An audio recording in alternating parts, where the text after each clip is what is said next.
to our webinar on markers of harm. My name is Vasiliki. I'm the Senior Manager of European Affairs at the European Gaming and Betting Association. And today I have the pleasure to moderate our third webinar in the context of our European Safer Gambling Week, which is in full flow by now with a round of events, webinars, and a social media campaign. Please note that this webinar will be recorded and shared with all attendees tomorrow, and it will also be available on our YouTube channel. This webinar will be focused on the recently adopted Markers of Harm standard, which got adopted by the European Committee on Standardization, that we briefly call CEN. The standard was proposed to CEN by EGBA and was developed in collaboration with safer gambling experts, regulators, academics, and health industry representatives. Today, you have the opportunity to get valuable insights on the content of the 9 adopted markers, the standardization process, the meaning and practical application of the standard, and much more. And of course, no one is better placed to present the standard other than Dr. Maris Catania, currently the Director of Player Sustainability at LeoVegas. Maris has been the project leader of the Markers of Harm standard at CEN. She's a chartered psychologist and a veteran in the gambling industry. She holds a PhD on Markers of Harm, and her research and academic work was actually a valuable basis for the development of this standard. Maris will present to you today the 9 behavioral markers. We will discuss the application and benefits of the standard, and we will outline next steps for implementation. I would like to highlight that having a European standard on markers of harm is actually a significant step on advancing player protection, improving early detection, comparability of data, and effective prevention of gambling harm. But for all of this, Maris will share a lot of detail. So without further ado, Maris, the floor is yours. Thank you. Wow, that introduction, I feel very, very important. Thank you for that. So next slide, please, Barry. So just some background information. First of all, good afternoon. So as Vasiliki mentioned, this marks a major step forward for player protection in Europe. So the idea, yes, began with an EGBA proposal to the European Committee for Standardization, CEN, and it's based on a lot of extensive academic work and also real-world evidence. So the aim was clear. As a project leader, my role was to help define a common framework for identifying behavioral changes that may signal gambling-related risk. So after months of collaboration between operators, regulators, we had researchers, national authorities, the content was finalized in September 2025. And this is the first time we have a Europe-wide evidence-based benchmark for what markers of harm should look like in online gambling. Next slide. So the standard identifies 9 key behavioral markers. Now, these are measurable patterns within player data that, when monitored together, can also help detect risk early. You have coverage of financial behavior, like stakes, deposits, losses, and cancelled withdrawals, but also some behavioral indicators, such as speed of play, time spent gambling, and product choices. But importantly as well, the standard also includes some positive engagement markers, such as the use of responsible gambling tools or player-initiated contact, which can indicate awareness or help-seeking as well. Now, let's walk through the first 3 markers of harm. So, volume of stakes. So this looks at how much a player is wagering, and more importantly, how that changes over time. So a sudden increase relative to a player's own baseline can signal escalation. When you look into speed of play, this is measuring how quickly bets are placed. So faster play can reflect impulsivity or reduce control, especially in certain products that encourage continuous play. And then you have depositing behavior, which examines the frequency, the size, and timing of deposits. So for example, repeated or increases deposits in short bursts often reflect chasing losses or poor money management or binge gambling. Then if we go on to the next markers of harm, we have cancelled withdrawals. So this is when a player reverses a withdrawal to continue gambling. So you have a customer who's playing, creates the withdrawal, and decides, no, let me put that money back on the account to play. And this has been strongly linked to loss of control in research. And in fact, it's quite nice to see that it's already banned in some jurisdictions, in fact. Player-initiated contact is more of a subtle but very important one. So reaching out to customer support can signal awareness of difficulty. One of the first research papers on markers of harm in the online world looked into this, looked into how impatience, how abusive communication, how frequency can actually show as a warning flag and an opportunity for engagement. And then you have gambling time, which measures session duration and frequency. So for example, if you have extended time or late night play, especially beyond normal patterns, this often correlates with higher risk. So obviously when we mention gambling time, I do get the question like, but what if you have certain events that are seen playing at night because of time difference? We are looking here as well as what is different for the player, not just a one-size-fits-all. We need to consider these things. Next slide. Looking at gambling products. So this is looking more at a product mix and risk profiles. So if a player shifts from low risk to high risk products, for example, that can often be a sign of emerging harm. When it comes to responsible gambling tools, we focus on how the players are using these tools. So it's not because if someone's using a limit, that would be a marker of harm, but if someone is constantly changing his limit, for example, first deciding to have €10 and then going to 20 and then going back to 10, that can show loss of control. And finally, losses, which is more sustained or rapidly increased losses, which can indicate both financial harm and also distress, especially when compared against the individual, but also population baselines. Now, the key message here is that these markers of harm must be analyzed as also deviations from a player's typical pattern. The standard is providing suggestions, so you have also calculation methods in the standard. Should you look into this as daily, as weekly, and monthly, or maybe longer intervals? But it does leave a level of flexibility for operators to tailor them. So it doesn't prescribe algorithms, it doesn't prescribe any intervention thresholds. Instead, it's creating a shared language and framework, which considering sometimes I have issues, for example, where we have interchangeable words that are used for the same thing. So if you ask an academic, they say one thing. If you ask someone working in the operator, they say another term, which is referring to the same thing. So at least like this, we have a level of shared language. And this can ensure as well, operators and regulators can compare approaches and outcomes across different jurisdictions, which is quite a vital step toward harmonized safer gambling analytics. So, next slide. Why does the standardization matter? First of all, this is the first European benchmark for online gambling harm detection. This is quite impressive, in my opinion, and it also shows what a truly collaborative achievement it is. It supports consistency, it supports transparency and credibility. When we have a shared framework, we move away from the fragmented national models to a more evidence-based prevention. But keeping in mind that the standard is voluntary, but it's highly influential. So it can provide both operators and national authorities with a tool to strengthen the early detection without imposing uniform regulation. So ultimately, it's about turning data into prevention. Our goal is to catch risk before any harm occurs. Next slide. Now, the three main takeaways, in my opinion, that emerge from this process is, first of all, collaboration works. So one of the biggest, I think, tasks I had as a project leader is to actually get everyone to collaborate and discuss. So bringing together academia, bringing together the industry, the regulators, health representatives, allowed us to find common ground despite having different priorities.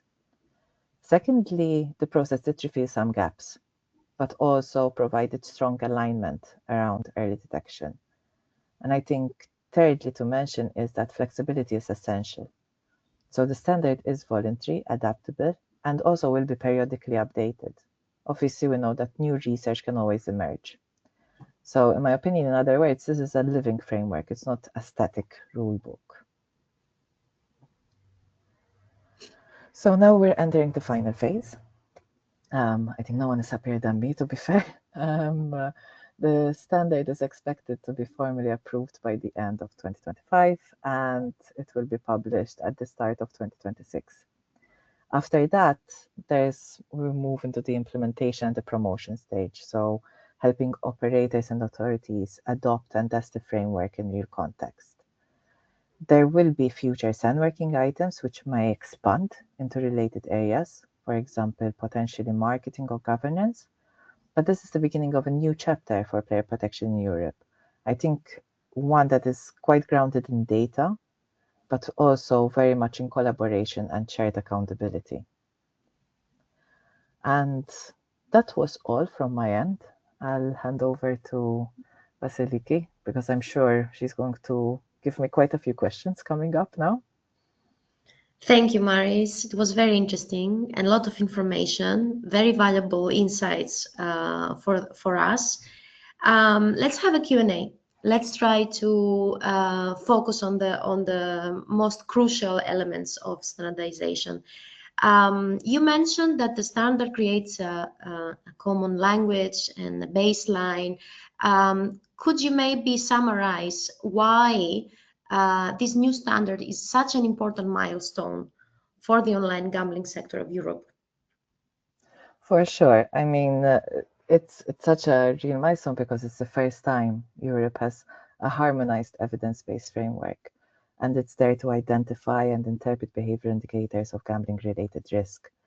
Until now, operators and regulators have used different models and definitions, and sometimes this might make it quite difficult to compare data or even align intervention thresholds, because with every detection, you will have an intervention then that needs to be done.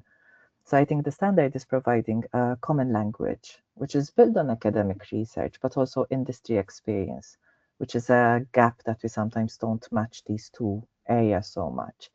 And this can strengthen player protection, and it can create consistency across jurisdictions. I think, as I mentioned before, it also represents a collaborative achievement.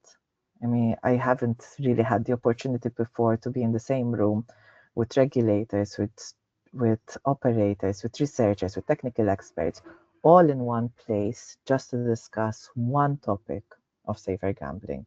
So this actually shows that we can work together. Absolutely. It's something that I also agree with on a personal level. You mentioned that the standard will allow us to compare data. Can you give us a little bit more detail on how it will allow us to do so? I think this is one of the biggest advantages. So when you have agreed upon markers, when you have definitions that are agreed on, you can start benchmarking behaviors and outcomes across different markets in a more meaningful way. And I think this comparability will help us identify regional trends, for example, evaluate what interventions are most effective, and also improve transparency across the industry, which is very important. It's not, because I know there were some concerns sometimes from questions I got, it's not about imposing a single model. At no point was that mentioned. It's about creating a consistent foundation for shared learning. Over time, this will enable a more robust cross-border research. It can help with more evidence-based policymaking and the development of better predictive tools. Because looking into markers of harm, like the more prevention we can make, the more we can reduce gambling-related harm.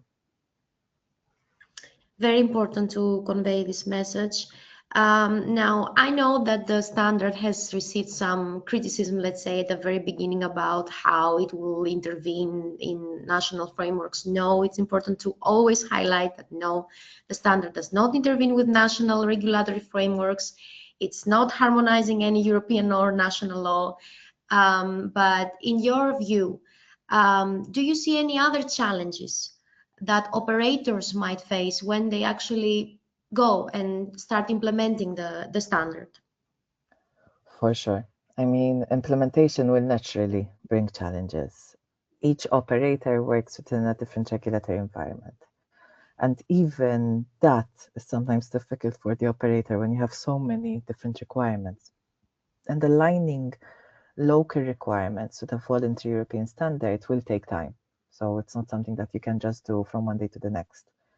There are also some technical considerations. Obviously, you have to integrate the markers into existing data systems. You have to ensure that the model is accurate. And you have to also maintain in mind the player privacy and the data protection standards. But still, these challenges are all manageable.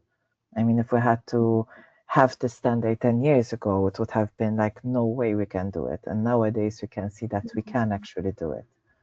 The standard is deliberately non-prescriptive. So it doesn't replace any existing analytics models, but it's there to complement them. And I think the key that I would suggest, it's a gradual adoption. So it's not something that you have to do immediately. It's something more of a guideline. And this can be also supported if we continue the dialogue. So we don't leave the dialogue just for the send process, but if we continue the dialogue between operators, regulators, and also data experts, that can ensure the feasibility and the integrity. Right.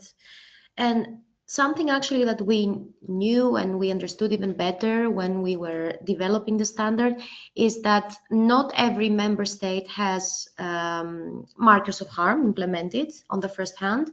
For example, many member states require operators to adopt safer gambling frameworks and analytic models, but they do not go into detail of markers. Now, even in the case that a member state already requires the use of some markers, the list can always be enriched with these commonly agreed ones. And I would like to ask, what's your opinion? Are these 9 markers, let's say, sufficient to say that we can safely predict risk? I think that's another very important point, and it also gets to the heart of how the standard was designed.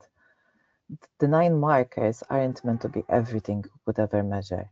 They represent the core, like an evidence-based foundation that can capture most consistently validated behavior indicators of gambling-related risk across multiple studies and jurisdictions. When developing the standard, the SAN working group reviewed extensive academic literature, and we also took into account practical information from operators across Europe. So these 9 markers of harm were chosen because they are robust, they are measurable, and they are generalizable. So this means that they can be applied across different products, across different markets, and as well across different regulatory contexts. Keep in mind that during the SAM process, regulators were there as well. And even when you look into the diverse nature of the regulators, some didn't have that extensive requirements, whereas others might have very exhaustive ones. But I think it strikes a balance between being complete and being practical. So the goal was to identify the minimum common set that could ensure comparability and shared understanding. So it's without overwhelming the operators, without overly complex or product specific metrics. It's also very, very important to stress that the standard is not restrictive. It doesn't mean that you have these 9 markers of harm and nothing else. It's a baseline. So operators and regulators can absolutely build upon it. They can add further markers as their models evolve or as new research emerges, because we know that this is quite a hot topic in research. But I think by agreeing to these 9, we now have a common European language for risk detection. And that's more of a foundation. And that can be expanded, it can be refined, it can be validated collectively over time. Okay, so we have these 9 markers, we have this common language, the holy Bible of markers of harm. And on the other hand, we have local obligations for the industry. How can operators balance their local obligations with a common European baseline? Is there actually a link between these two?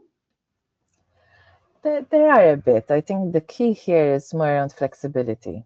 So, as mentioned, the standard sets out the core principles, the core markers, but it also allows each operator to adapt implementation to their national regulatory framework. You might have a framework that already covers the 9 markers of harm, and you might have a framework that covers only 2 of them. So this is more as a baseline. It's not a one-size-fits-all rule book for sure. I think you just need to align the local systems with the standard. So operators can maintain compliance, because that's very important, of course, while benefiting from this shared European reference point. And like this, it's a collaboration with national authorities, which I think is very essential. This is a voluntary tool designed to complement. I also got quite a few of these, like, but why are we doing this? Or how will it impact regulation? No, this tool is there to complement. It's not competing with any existing regulation. And I think actually it's quite normal to have this reaction, especially in the beginning, because it was an ambitious project, it was a big project, a very important one, but we all had a shared goal, which is so important, which is player protection, and we are actually all very proud that now the standard is adopted, and yeah, we can congratulate ourselves, let's say. Do you think though that other than having this achievement and being able to say that we are advancing in player protection, do you think that we have a base to inspire more standardization areas? Do you think we can have ideas for further standardization projects? Oh, absolutely. I think this standard sets an important precedent to anything else. It shows, if anything, that cooperation on player protection at the European level is achievable and productive. Not easy, speaking from experience, but it is achievable. I mean, once we establish a shared framework for identifying harm, I think it's only natural to expand the dialogue to other areas. Like, in my opinion, for example, something like responsible marketing, or when looking into self-exclusions, or when looking into governance standards, yes, I think this is just the start, in my opinion. The process itself, the collaboration, the consultation, the consensus, it has created a sort of blueprint for future initiatives. So while, in my opinion, this is still the first European standard in safer gambling, it's very likely that this will cause a snowball effect. We will have the beginning of broader movement towards evidence-based and pan-European frameworks. And I think that will really help to reinforce consistency and also trust across the sector, which is very, very important. Indeed, and it's all because we were able to collaborate. And we also want to thank everyone who participated in this project, other than the industry. It was so important to see authorities taking part there, health representatives. We got so much endorsement from academia. So yeah, it's really important. I see that unfortunately we don't have more time for questions, but I would like to share some concluding remarks. As we look ahead to the publication and rollout of this new standard, my hope is that raising awareness will be key. We want to raise awareness because it's important to inform all national authorities about the existence and implementation processes of the standard, which is European, but we realize that it can actually also be an inspiration, a reference, a baseline for also international projects. And EGBA is willing and will promote the use of the standard, and we will encourage also its application. And as Maris, as you mentioned earlier, it will be key to observe its application for common learnings and insights in view of an enhanced European safer gambling policy framework. Now, if there is any final message to deliver here, I think it will be for operators and regulators, and that is that collaboration actually works. We mentioned it through this webinar many times, but I think it's important to conclude with this. And, personally being present in such a lengthy and ongoing process of standardizing something, I mean, relatively narrow, it actually reflected all the challenges that arise from, different interpretations and fragmentation that exists in the sector. But in the end, we, as I mentioned also earlier, the shared goal was common, and it was so important. And I think this is why we were able to find common ground and agreed on definitions and calculation methods and the markers. And this actually shows commitment and great willingness to work all together for an enhanced player protection.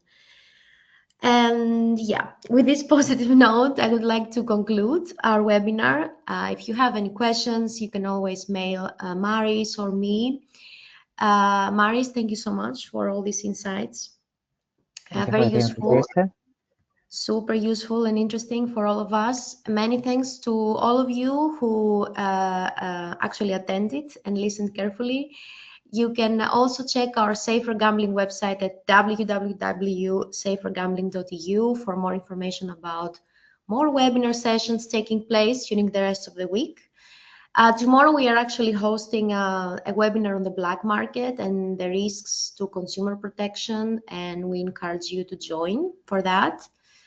And yeah, thank you very much, and we look forward to seeing you soon. Have a good day. Thank you.